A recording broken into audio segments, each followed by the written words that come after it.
एक बार की बात है, एक शहर में एक परिवार रहता था जिसमें एक लड़का और उसके माँ बाप थे। वो बहुत अमीर तो नहीं थे लेकिन उनमें प्यार बहुत था। कुछ दिनों के बाद उस लड़के की शादी हो गई। उसकी शादी सलोनी नाम की लड़की से हुई। वह बहुत लालची थी। वो अपने पति को किटी पार्टी में जाने के लिए बार बार नए कपड़े और गहने लाने को बोलती थी। उसके पति ने उसको समझाया कि अपने बराबरी वालों से ही दोस्ती करना चाहिए। अगर तुम महीने में 10 बार किसी पार्टी में जाओगी तो तुमको हर बार नए कपड़े और गहने कौन दिलाएगा। लेकिन वह अपने पति से ही झगड़ा करना शुरू कर देती थी और बोलती थी कि अगर मैं नए कपड़े गहने पहनकर नहीं जाऊंगी तो मेरी सहेलियां मेरा मजाक उड़ाएंगी। तुम ज्यादा कमाने की तो सोचते नहीं बल्कि मुझे ही रोकते रहते हो।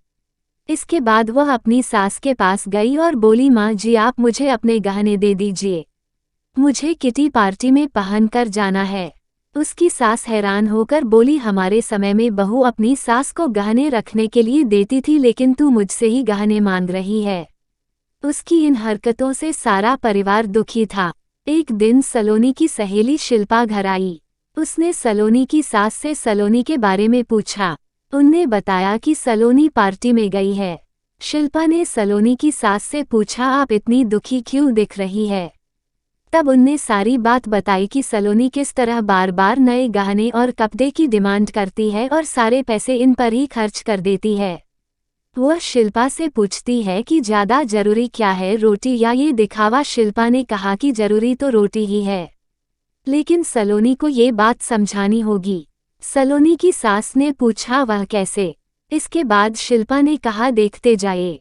शिल्पा ने अपने जितने भी गहने और नए कपड़े थे सब लाकर सलोनी के घर रख दिए और उनका सारा राशन और फर्नीचर लेकर अपने घर चली गई। जब सलोनी घर आई तो अपने अलमारी में नए गहने और कपड़े देखकर बहुत खुश हुई। इसके बाद वह अपनी सास से बोली, ये किसके है। तो उसकी सास बोली, यह सब तेरे है, तुझको अब जितना बदल कर पहनना है पहन ले। सलोनी उनमें से नए कपड़े और गहने पहनकर घर में घूमने लगी। कुछ देर के बाद वह जब रसोई में गई तो उसने देखा कि घर का सारा राशन गायब था। राशन के डिब्बों में गहने थे। वह अपनी सास से बोली, यह क्या है, घर का सारा राशन और फर्नीचर कहाँ गया। उसकी सास बोली, वह सब बेचकर ही तेरे लिए नए गहने और कपड़े लेकर आए हैं, अब तू इनको ही बदल बदल कर पहन। सलोनी बोली, लेकिन गहनों से पेट थोड़ी भरेगा, खाना तो खाना ही पड़ेगा।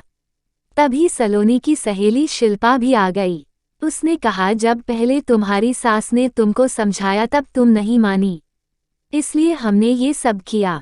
अगर तुमको लगता है कि तुम्हारा पति पर्याप्त नहीं कमाता तो तुम खुद नौकरी क्यों नहीं करती।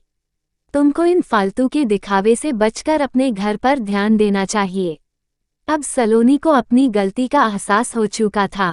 सीख, हमें फिजूल खर्ची से बचकर जरूरी चीज़ों पर ध्यान देना चाहिए। अगर आपको ये कहानी पसंद आए तो लाइक और सब्सक्राइब करें और कमेंट में लिखिए।